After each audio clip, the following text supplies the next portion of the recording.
시청자 여러분 안녕하십니까? 오늘은 손흥민 선수의 레알 마드리드 이적설에 대해서 다뤄보려고 합니다. 최근에 뉴스들도 많이 나오고 있고 그만큼 어그로도 많이 끌리고 있는 부분이죠. 불가능한 이유와 가능한 이유는 무엇이 있을지 같이 알아보도록 하겠습니다. 먼저 불가능한 이유는 최근 영입하는 선수들의 나이와 최근 영입 경향입니다. 현재 비유럽 쿼터의 영향을 받아서 에데르 밀리탕 선수, 호드리그 선수, 비니시우스 주니어 선수 이렇게 3명의 계약 연장이 뉴스에도 보도됐을 뿐만 아니라 이들은 모두 레알의 주축을 담당하고 있는 선수들이죠. 이 선수들이 비유럽 쿼터 3명을 풀로 차지하고 있어서 손흥민 선수의 이적이 까다로울 수밖에 없기는 합니다. 또한 나이 역시 걸림돌일 수 있겠습니다.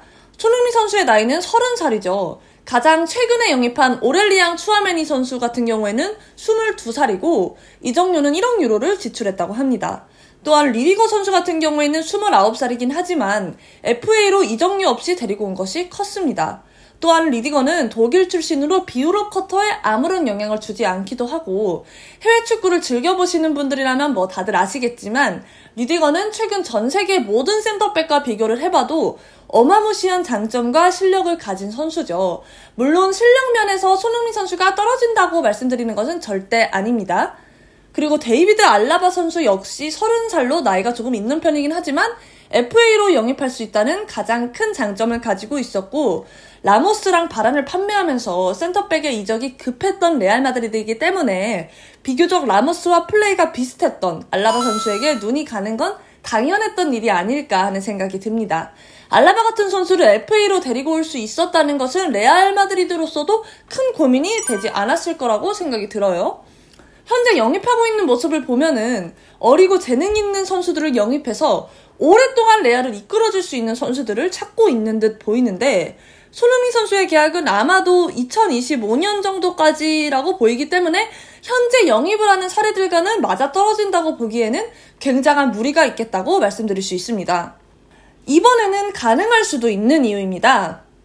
먼저 비유럽 쿼터제 같은 경우에는 현재 레알의 주축을 담당하고 있는 비니시우스 주니어 선수, 에데르 밀리탕 같은 선수들을 사용해서 2명을 맞춰두고 손흥민 선수를 영입하게 된다면 물론 당연히 즉시 전력감으로 쓰일 것이기 때문에 쿠보 다케우사 선수랑 비슷하게 호드리그 선수를 임대 보내는 방법도 있다고 생각은 합니다.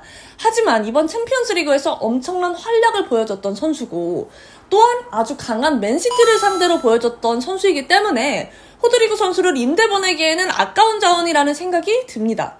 그럴 수도 있다는 가정을 한번 해보는 것까지로만 이해해 주시면 감사하겠습니다. 또한 비니시우스 주니어 선수 같은 경우에는 스페인 국적 취득이 눈앞이기 때문에 취득만 된다면 비유럽 선수를 영입을 할 수도 있겠죠. 이 부분 같은 경우에서 설명을 조금만 덧붙여 드리자면 스페인을 포함한 여러 유럽 리그들은 선수들에게 국적 취득을 요구하면서 비유럽 선수들을 유럽 선수로 전환하는 작업을 시행하는 그런 부분입니다. 또한 FA가 아니더라도 한때 기대를 모았던 영입이 하나 더 있기는 하죠. 바로 먹튀랑 햄버거라는 별명을 갖고 있는 에당 아자르 같은 경우죠. 28살이라는 적지 않은 나이에 레알 마드리드에 1650억이라는 거금으로 영입된 아자르는 첼시에 있을 때는 분명히 엄청난 모습을 보여주면서 관심을 받았었는데 호날두의 이탈로 새로운 스타 선수가 필요했던 레알 마드리드는 이제 그 관심을 거금을 들여서 아자르를 사왔었죠. 현재 벤제마 선수나 비니시우스 주니어 선수는 자리를 아주 잘 지키고 있기 때문에 이 자리에 변화를 줄 것 같지는 않고요. 오른쪽 윙어를 생각해보면 호드리그 선수를 사용하거나 최근 챔스 결승에서는 발베르데 선수를 오른쪽 윙으로 기용하면서 오른쪽 윙어의 부재가 있음을 간접적으로 보여준 게 아닌가 하는 생각도 드는 부분이 있습니다. 양발을 모두 잘 쓰는 손흥민 선수이기 때문에 오른쪽 윙으로 뛰는 건 역시 큰 문제가 되지는 않을 것이라는 생각이 들었어요. 그렇기 때문에 영입할 가능성이 적다고만 할 수는 없을 것 같습니다. 추가로 최근 토트넘의 영입도 조금 수상하다면 수상하게 볼 수도 있을 것 같아요. 최근 토트넘의 영입들을 보면은 다른 포지션은 제쳐두고 공격진만 보더라도 히샬르리송을 영입을 하고 데파이 선수까지 노리고 있다는 소문이 있는 토트넘이죠. 물론 베르바인 선수가 나가긴 했지만 이렇게까지 공격진에 보강을 하는 것이 조금 의문스럽기는 했습니다.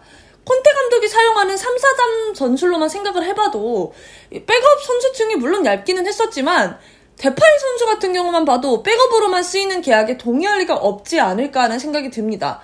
나름 국대나 클럽에서도 좋은 모습을 보여줬던 선수이기 때문에 절대 허락하지는 않았을 거라는 생각이 듭니다. 또한 이를 토트넘 내부에서도 알고 있을 것이라고 생각이 드는데 이러한 영입들이 이루어지는 것이 백업과 로테이션을 단단하게 한다는 생각도 들 수 있지만 한편으로는 손흥민 선수나 주축 선수들의 이탈을 대비하는 것처럼 보여지기도 합니다. 케인 선수 같은 경우에는 같은 EPL 구단인 맨시티였기 때문에 보내는 것에 동의를 하지 않았었고 선수가 그토록 원했지만 구단에서는 이제 해외 구단으로의 이적은 허락을 했지만 같은 EPL로의 이적은 어마어마한 이적료가 아니라면 절대 불가능하다는 모습을 보여줬었죠. 하지만 레알 마드리드 같은 경우에는 토트넘이 챔피언스 리그를 나가더라도 경쟁 상대라고 하기에는 너무나도 강한 모습을 보이는 레알이기 때문에 애초에 좀 경쟁 상대라는 생각이 들지 않을까 하는 생각이 있고요. 리그도 물론 다르고요. 또한 이제 레알 마드리드와 토트넘은 많은 거래들을 했어서 거래장도 나름 트여있다고 생각이 듭니다. 모드리치 선수, 가레스 베일 선수들을 레알 마드리드에 판매했고 또 레길론 선수를 토트넘에 들여왔고 나름대로 레알 마드리드와 토트넘은 거래들을 많이 진행했었기 때문에 거래를 진행하려고 한다면은 뭐 그렇게까지 어려운 거래가 될 거라고는 생각하지 않습니다. 특히나 아센시오 선수 같은 경우에는 토트넘의 이적설도 있었기 때문에 아센시오 선수와 이적료를 함께 얹어서 뭐 토트넘에 제안을 할 가능성도 아예 배제하기는 힘들고요. 네, 지금까지 한번 토트넘에 있는 손흥민 선수가 과연 레알 마드리드로 간다는 그런 소문이 진짜일지 가짜일지, 만약에 그 소문이 진짜라면 가능한 이유는 무엇이고 그게 소문으로 끝날 수밖에 없는 이유는 무엇인지에 대해서 한번 알아봤는데요. 여러분들은 어떻게 생각하시나요? 손흥민 선수가 토트넘에 계속 잔류를 하면서 레전드가 될지, 모든 선수들의 꿈의 구단이라고 불리우는 레알 마드리드로 이적하게 될지 여러분들의 생각이 궁금합니다. 시청해주셔서 감사합니다.